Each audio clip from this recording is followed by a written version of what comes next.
Assalamualaikum warahmatullahi wabarakatuh. Kembali lagi pada materi pendidikan agama Islam dan budi pekerti kelas 8 bab 2, yaitu menghindari minuman keras, judi, dan pertengkaran. Baik, sebelum masuk materi, tolong siapkan buku catatan kalian untuk mencatat hal-hal yang penting. Kemudian jika ada pertanyaan, silahkan tulis pertanyaan kalian di kolom komentar. Baik, kita masuk ke materi. Peta konsep dari bab 2 ini adalah membaca ayat Al-Quran tentang minuman keras, judi, dan pertengkaran. Memahami hukum bacaan qalqalah. Nah, untuk memahami hukum bacaan qalqalah ini nanti akan pada video berikutnya. Kemudian menghafalkan ayat Al-Quran tentang miras, judi, dan pertengkaran. Mengartikan tiap kata atau mufrodat ayat Al-Quran tentang minuman keras, judi, dan pertengkaran. Menerjemahkan ayat Al-Quran tentang minuman keras, judi, dan pertengkaran. Memahami kandungan ayat dan hadis tentang minuman keras, judi, dan pertengkaran. Mengamalkan dan membiasakan akhlak mulia menghindari minuman keras, judi, dan pertengkaran. Sikap mulia yang pertama adalah mencintai Al-Quran. Kedua, senang menciptakan suasana damai. Yang ketiga, menjauhi minuman keras dan narkoba. 4, menjauhi segala bentuk perjudian. Yang kelima, menjauhi bullying, kekerasan, dan pertengkaran. Baik, perhatikan kedua gambar di bawah ini. Di situ ada gambar es buah, tentu saja hukumnya halal. Kemudian yang kanan adalah gambar minuman keras, yang mana hukumnya haram. Dari segi harga, tentu saja es buah ini lebih murah daripada minuman keras, karena kalau es buah ini rata-rata harganya 6.000 kalau di Warujayeng ya. Kalau yang kanan ini minuman keras, ini bahkan harganya ada yang sampai ratusan ribu. Nah, ingat anak-anak bahwa orang yang sudah ketagihan minuman keras ini akan melakukan apapun asalkan minuman keras dan zat-zat terlarang itu bisa didapatkannya. Sungguh mari kita berlindung kepada Allah agar terhindar dari minuman keras dan zat-zat terlarang ini. Pokok bahasan yang pertama, khamr dan judi. Larangan minum khamr atau minuman keras dan judi. A'udzu billahi minasyaitonir rajim. Bismillahirrahmanirrahim. Ya ayyuhalladzina amanu innamal khamru wal maisiru wal anshabu wal azlamu rijsum min amali syaitani fajtanibuhu la'allakum tuflihun. Innama yuridu syaitanu an yuqi'a bainakumul adawata wal baghdha'a fil khamri wal maisiri wa yasuddakum 'an dzikrillahi wa 'anis sholawati fahal antum muntahun. Shadaqallahul azim. Artinya, hai orang-orang yang beriman, sesungguhnya meminum khamr, berjudi, berkorban untuk berhala, mengundi nasib dengan panah adalah termasuk perbuatan syaitan. Maka jauhilah perbuatan-perbuatan itu agar kamu mendapat keberuntungan. Sesungguhnya syaitan itu bermaksud hendak menimbulkan permusuhan dan kebencian di antara kamu lantaran meminum khamr dan berjudi itu, dan menghalangi kamu dari mengingat Allah dan sembahyang. Maka berhentilah kamu dari mengerjakan pekerjaan itu. Hadis tentang larangan minum khamr atau minuman keras.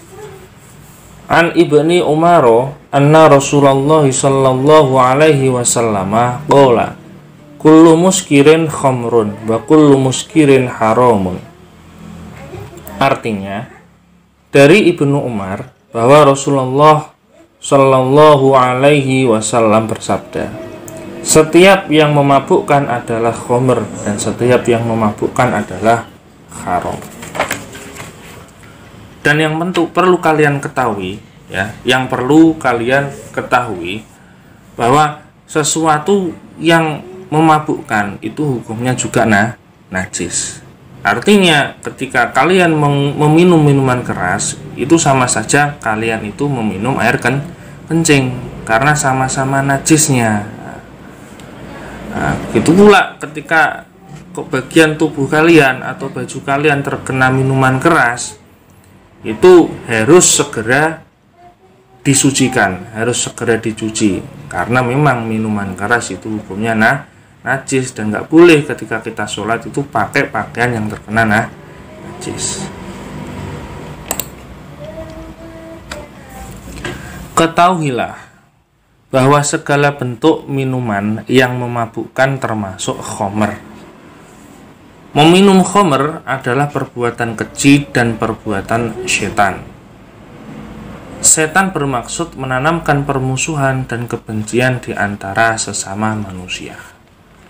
Biasanya kalau orang itu sudah minum minuman keras atau alkohol, itu biasanya dia sudah tidak bisa mengontrol dirinya sendiri.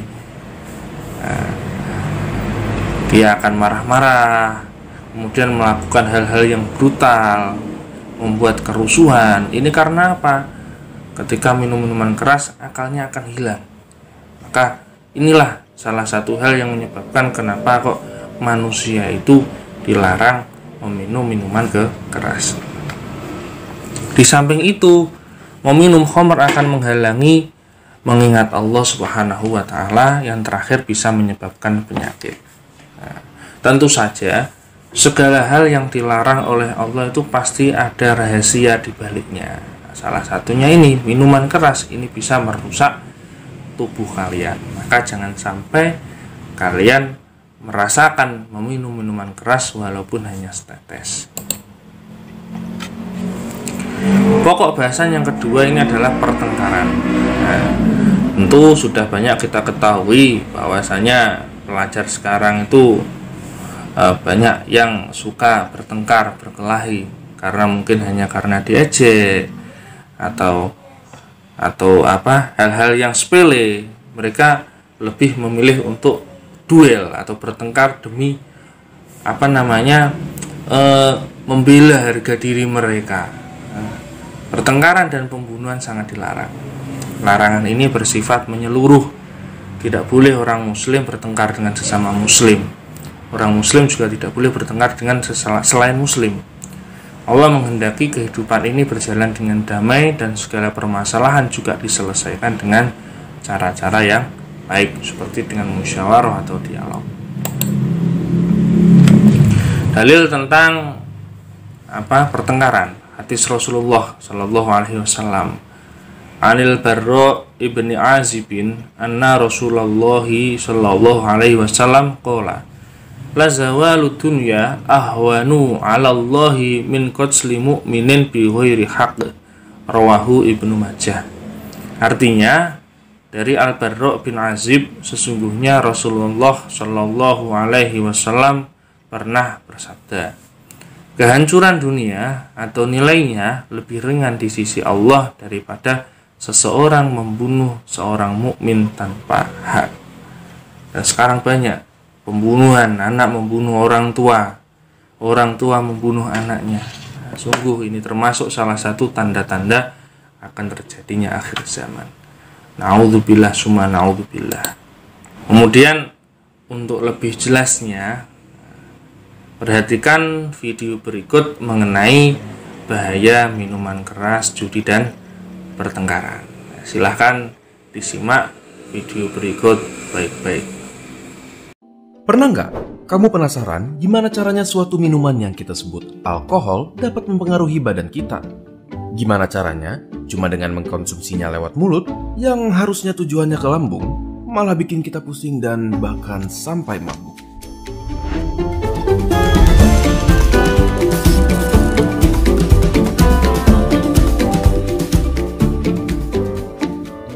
Coba kita mulai dari alkoholnya sendiri. Apa yang kita kenal dengan alkohol yang dikonsumsi manusia sering juga dikenal dengan sebutan etanol, merupakan senyawa yang kecil. Lebih kecil lagi. Sedikit lagi? Oke. Kenapa sekecil itu? Karena etanol bisa melewati celah yang sangat ketat. Bahkan di salah satu barrier atau pelindung terpenting yang ada di tubuh kita. Coba bayangkan, senyawa-senyawa ini membaur ke dalam saluran darah kita secepat 20 menit bahkan di saat perut kita penuh. Namun, yang sebenarnya membuat kita sampai bisa merasa pusing adalah fakta bahwa senyawa alkohol bahkan membaur ke dalam otak kita. Tapi, bagaimana caranya? Otak kita dilindungi oleh suatu lapisan bernama blood-brain barrier yang fungsinya adalah meregulasikan komponen di dalam darah yang bersirkulasi ke dalam otak. Tapi, karena ukuran senyawa etanol yang sangat kecil, dia dapat dengan mudah menembus blood-brain barrier melalui darah melewati pertahanan tersebut. Inilah yang dapat membuat kita merasa pusing, mual, dan lain-lainnya. Terlalu banyak alkohol dapat memperburuk efek-efek tersebut dan bisa saja membuat kita tidak sadar sama sekali terhadap lingkungan sekitar sekalipun. Kita bisa menjadi terlalu percaya diri, bisa saja muntah, jatuh tidak sadar, dan bahkan koma atau meninggal. Secara alami, hati kita dilengkapi dengan perlengkapan yang memadai untuk menghancurkan senyawa alkohol ini. Tetapi, itu berarti meminta hati kita untuk bekerja lebih keras, lebih dari yang seharusnya. Terlalu banyak alkohol dapat menyebabkan pembesaran pada hati yang disebut alcoholic liver disease. Pada kasus yang berkepanjangan, memaksa hati kita untuk bekerja terlalu keras dapat membuatnya kewalahan dan mati. Kebetulan kita tidak bisa hidup tanpa hati. Tidak hanya itu, alkohol juga mengganggu produksi darah di dalam sumsum tulang dan mengakibatkan anemia, suatu kondisi di mana tubuh kita tidak mempunyai cukup banyak sel darah merah dan dapat mengakibatkan kelelahan dan bahkan mengancam nyawa jika berlanjut terlalu parah. Jadi, seberapa banyak alkohol yang bisa kita minum? Jawaban yang benar adalah tidak sama sekali. Suatu penelitian menunjukkan bahwa meminum alkohol 1 hari saja meningkatkan kemungkinan berkembangnya masalah kesehatan sebanyak 0,5% dibanding mereka yang tidak mengkonsumsinya. Bagaimana menurut kalian? Apakah fakta-fakta ini cukup mengerikan atau terdengar biasa saja? Apakah kalian suka membahas fakta-fakta seperti ini? Bantu teman kalian mengetahuinya juga dengan membagikan video ini agar mereka bisa cari cara lain untuk melupakan mantan. Jangan lupa subscribe untuk mendukung kami dalam mengedukasi lebih jauh lagi. Jika ada topik yang kalian ingin kami bahas, kalian bisa tulis di kolom komentar untuk kami lihat. Terima kasih dan sampai ketemu di video berikutnya.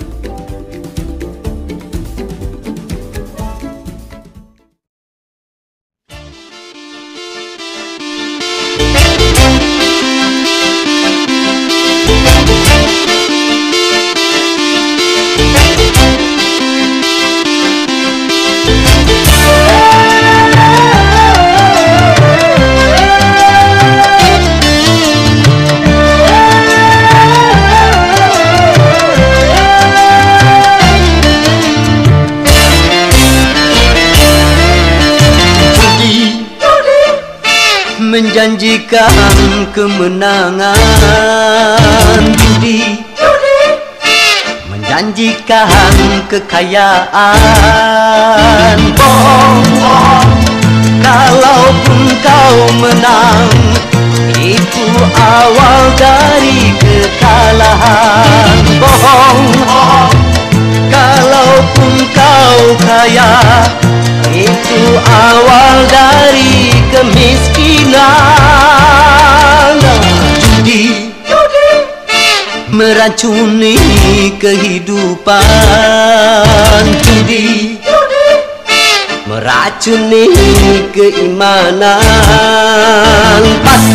Pasti karena perjudian orang malas dibuai harapan. Pasti karena perjudian perdukunan ramai menyesatkan. Yang beriman bisa jadi murtad, apalagi yang awam. Yang menang bisa menjadi jahat, apalagi yang kalah. Yang kaya bisa jadi melarat, apalagi yang miskin. Yang senang bisa jadi sengsara, apalagi yang susah. Uang judi najis tiada berkah.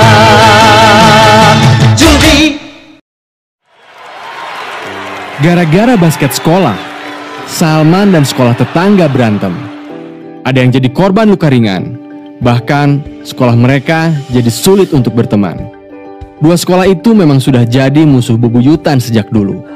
Diturunkan dari generasi ke generasi tanpa harus tahu alasan. Siswa baru pasti otomatis langsung saling bermusuhan. Begitulah kekerasan, seperti api. Awalnya kecil, bisa membesar, merembet, meluas, dan berkepanjangan. Sekali menyala sulit dipadamkan, apalagi kalau apinya terus diberi bahan bakar, membentuk lingkaran kekerasan. Misalnya saja konflik SARA di Ambon. Mulanya cuma perkelahian dua pemuda, tapi merembet jadi perang antar dua umat agama. Memanjang hingga 5 tahun. Korbannya 5.000 orang dan puluhan ribu orang mengungsi. Hingga kini lukanya mungkin masih terasa. Ada 3 buah busuk yang dihasilkan kekerasan. Disingkat jadi kekerasan. Kekacauan. Saat kerusuhan 98 terjadi, orang-orang menjarah dan merusak. Tak ada aturan, manusia jadi beringas. Terjadi banyak kekacauan. Kekacauan yang terjadi di masa lalu bahkan dampaknya masih terasa untuk sebagian orang hari ini. Kehilangan kesempatan. Saat poso konflik, masyarakat kehilangan kesempatan untuk membangun, mencari nafkah, sekolah dan lain sebagainya. Kesempatan umat Islam dan Kristen yang biasanya kerjasama pun sirna. Rasa no good.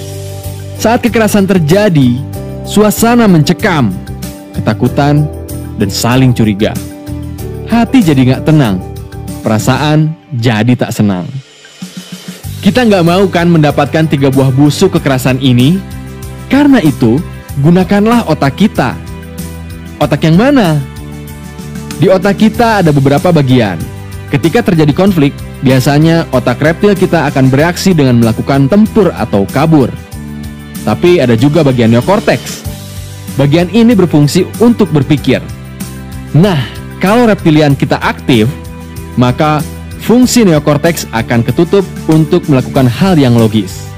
Jadi, ketika ada konflik, tetaplah tenang, agar neokorteks kita yang bekerja untuk menyelesaikan masalah.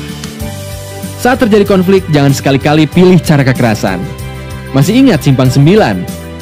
Pilih simpang yang tengah, yaitu mengambil jalan perdamaian dengan cara saling memaafkan atau berkonsiliasi untuk memutuskan lingkaran kekerasan. Bila kita bisa mengalahkan api dengan air, maka kita bisa melawan benci dengan cinta. Karena sekali kita memilih jalan kekerasan, maka api kecil menyala. Api itu akan membesar dan menjalar. Jika itu terjadi, maka api akan sulit dipadamkan. Lebih mudah menghindari menyalakan api daripada memadamkannya. Lebih baik tempuh cara non-kekerasan dalam menyelesaikan masalah. Meskipun cara non-kekerasan belum tentu berhasil, tapi cara kekerasan pasti tidak akan berhasil.